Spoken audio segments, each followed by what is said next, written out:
Donnie and Dolly. The team is supported by ableauctions.ca. Closing your business? We can help. And King of Floors, your vinyl, laminate, and engineered flooring superstore.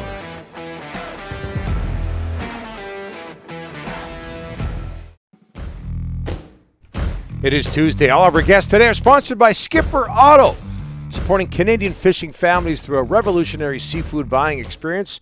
They've been on board with us for quite a while now. Check them out online at skipperauto.com. Just ahead of Frank Seravalli, should mention that Donnie and Dolly is presented by Able Auctions. If you have assets, inventory, or equipment that you need to sell, email sales at ableauctions.ca. They're one of our two title sponsors. The others, King of Floors. Love them. Your vinyl, laminate, and engineered flooring superstore. Yes, sir. We're joined now from the Daily Faceoff and at DFO Hockey, Frank Seravalli. Frank, second time in a couple of weeks. Thanks so much for doing this. How are you, sir?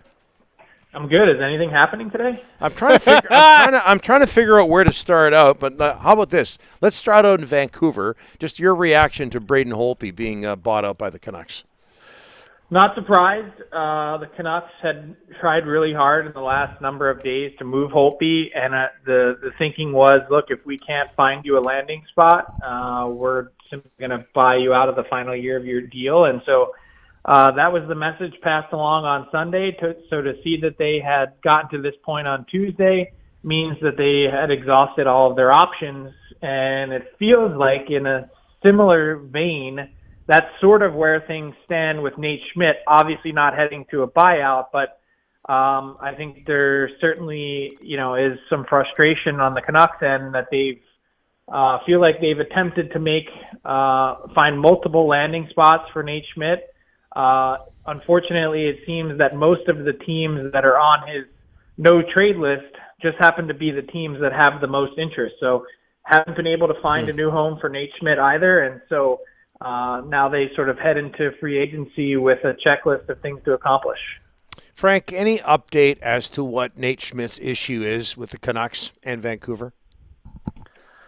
I mean, nothing specific. I just think that, I think from all accounts just wasn't the right fit. I don't think that there was anything glaring that stood out. It just, he was a beloved figure in Vegas and a huge part of their team. And I think that was one of those trades that, I don't think anyone was probably really happy. Whatever Marc-Andre Fleury is feeling today is probably pretty similar to what Nate Schmidt was feeling last fall when the trade went down. And I think you add in some really significant restrictions with regards to COVID, a disappointing, performance on the ice for both player and team.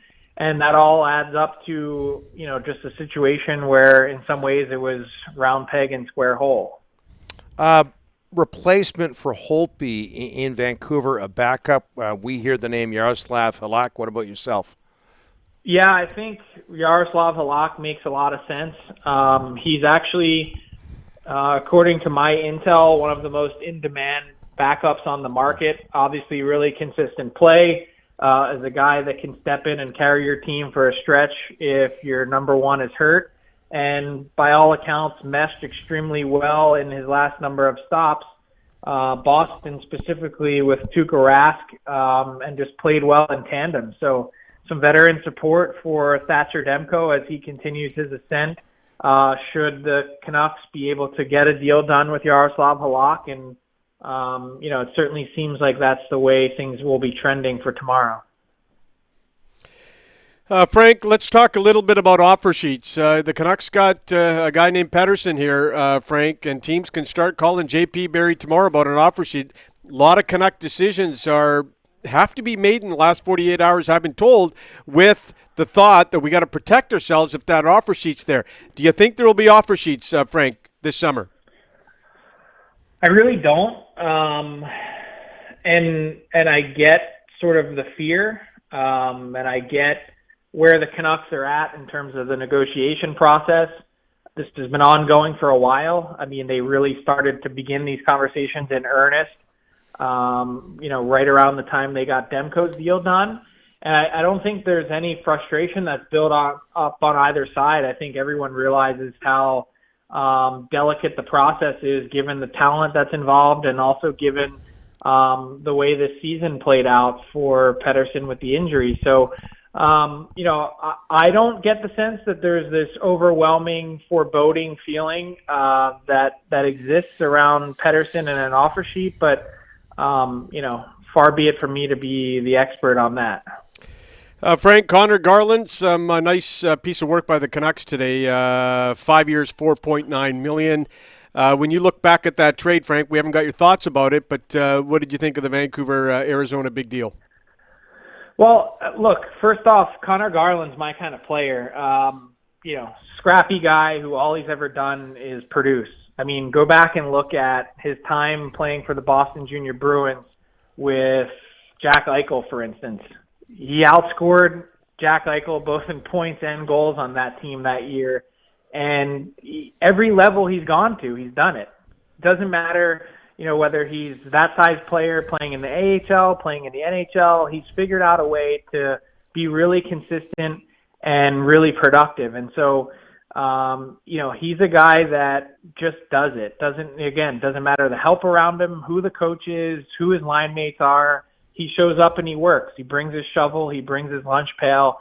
And I think that's going to play out really well in Vancouver. And I also think the deal is really a nice deal for both Garland, getting some long-term security for himself, and also the Canucks, because I think there's a real chance that as this deal plays itself out, that Connor Garland's going to be producing at a level that's above where his cap hit is. And I think, even in year one, that's going to be the case. If you look at his ARB numbers, the suggestion was he was right around 5.5. Perhaps you could even make the argument closer to $6 million on an ARB case. And so to lock him up, buy some, buy an RFA year or two, buy some UFA years, I think this makes a lot of sense. And then when you size up the entire trade as a whole, I mean, a lot of what it boils down to is the first round pick for Connor Garland. And that was always sort of the asking price for Garland going back to the trade deadline. There were a number of teams that were interested.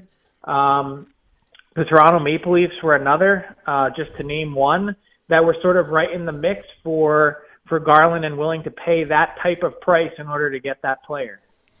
Frank, and today we learned that Marc-Andre Fleury was dealt to the Chicago Blackhawks. I think we might have learned it before Marc-Andre Fleury, but Frank, what was the relationship? Because I don't think I've ever seen him not smile. What was the relationship like between Fleury and the Knights?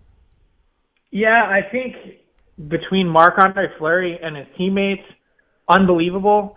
Just such a well-liked guy in that locker room, and I can't really speak to the rest of his relationship with both Pete DeBoer and Kelly M, and also, when you look at the way their team is structured and their organization, George McPhee above Kelly, I can tell you that there was a real tight bond between Marc-Andre Fleury and the owner and Bill Foley. I mean, this guy was the face of that franchise. And, I think there's a lot of hurt feelings today. It's not just that he wasn't notified. It was that he was dealt to one of the teams, obviously, of course, that was on his, list of acceptable teams to get to. And I guess there's, you can't cry about that. Those are the terms of the deal that you negotiated. But to see him win a Vezina Trophy, to see him, what he's meant to that team, that fan base, that community, the responses I've gotten on Twitter from, angry Vegas fans saying they can't be a fan of this team anymore given the way that they've treated Marc-Andre Fleury. I get it.